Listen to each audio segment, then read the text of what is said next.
Avocado juice చూడండి, ఒకసారి ఇలా ట్రై చేసి చూడండి, చాలా బాగుంటుంది. ముందుగా అవకాడో తీసుకోవాలి. తీసుకొని చూడండి, కట్ చేయాలి.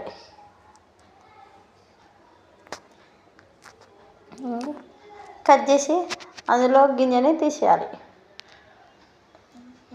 అవకాడో మధ్యలో గింజ ఉంటుంది, ఇక తీసేయాలి. అవకాడో ఉన్న గుజ్జుని చెంచాతో తీయాలి. తీసి ఒక గిన్నెలో వేయాలి. తీసిన మిశ్రమాన్ని మిక్సీలో వేయాలి.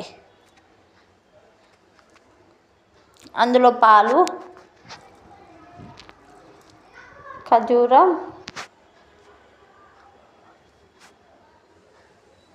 తేనె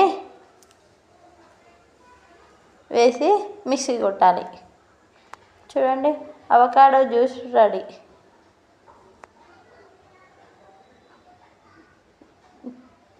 చూడడానికి కలర్ చూడండి ఎంత బాగుందో. పైనుంచి బాదం చూడండి, ఒకసారి ట్రై చేయండి.